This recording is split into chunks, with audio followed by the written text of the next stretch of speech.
I really want someone special in my life. I'm getting older. I'm 37. Come December, I'll be 38. I'm feeling real lonely and real old.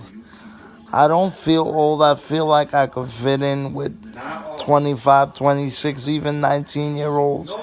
I don't feel it in my body, the age. I feel it just because the number is there. And my friends will tell me it doesn't matter. But in reality, it does. I'm suffering in this condition that I don't deserve. Like my friend Christina, who I love very much. And Christina, if you're listening, and Mike, I hope you guys are always there for me because this is your shout out now because nobody really gets a shout out in my channel, but you guys deserve it and I love you guys to pieces. And I feel that it's cool that you talk good about me to Renee.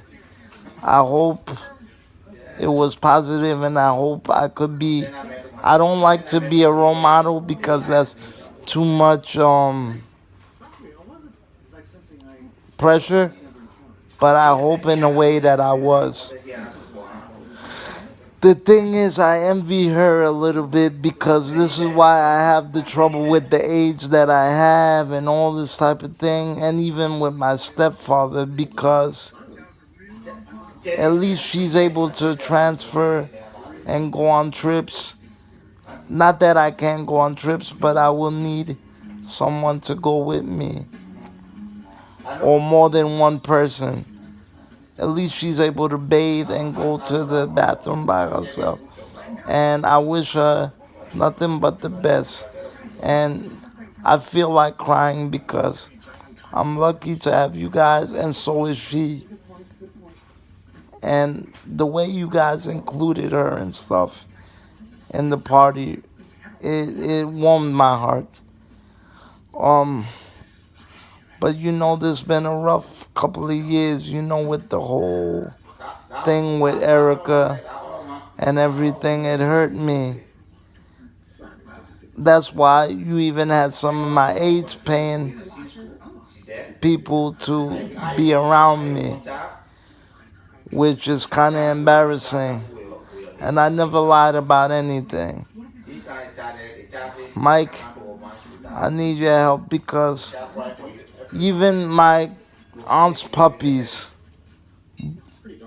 Lola and Max, they had Lola first and they went and got Max. Same thing with Barkley and Lola and Lily. They did the same thing even after those dogs died. Because everybody needs company, everybody needs a companion. I'm getting older and I just want to enjoy these years while I'm still young.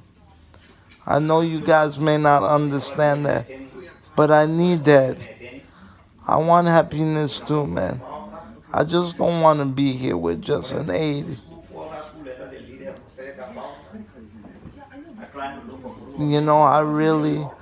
I really want a girl. And I would give anything to rewind and go back and have Erica even as a friend, the way she was. But because of her friends, she doesn't want anything to do with me. Her last thing she said was meet her in the park in the corner so that we wouldn't be seen. That was last August. This is coming from a girl that when her friend's family dies, she visits them every day. This is coming from a girl that almost visited me every day and called me every day. And now I have nothing. Don't feel bad, guys. I don't mean it like that, but it was a special friendship.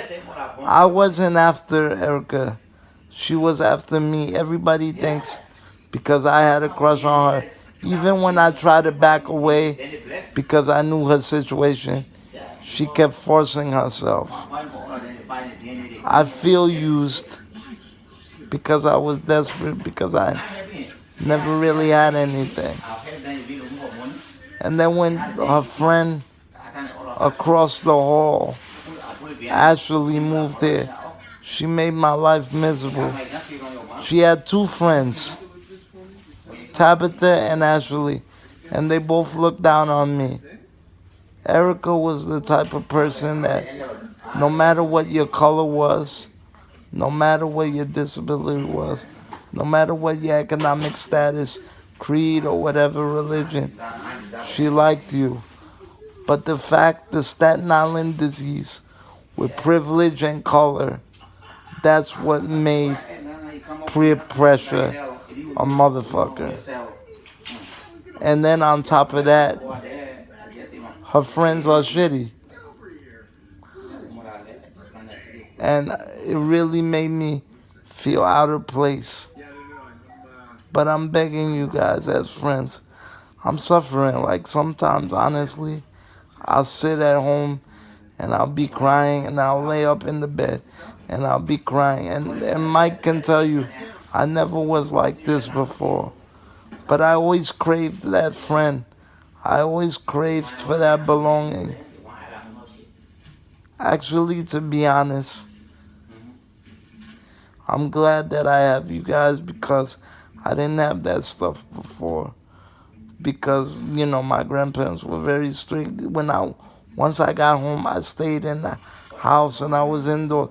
They didn't allow visitors even when I was over 30, which my cousins could have, but I couldn't. And it was heartbroken. I couldn't really go out, so unless if I had, once I started getting help, I started going out. But my high school days, I really didn't go out. So, this is a blessing. This is like, family away from family. So it's cool.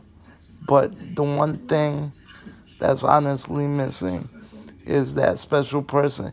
I was working a couple months ago, and there were two people that I haven't seen for a long time, and you would have swore that they saw Michael Jackson the way they came up to me, started hugging and kissing me, and then I said, call me, and they never did. Yeah, I know, out of sight, out of mind, but that's not the way true friends should be. But it made me even to the point of tears where it said, half of my so-called people is all acquaintances. And just having, somebody like special around would be great. It's it would be honestly big medicine for me. One of my helpers told me a long time ago. He said, if you meet somebody, your life will change at once, and you will be a lot more happier. But that's honestly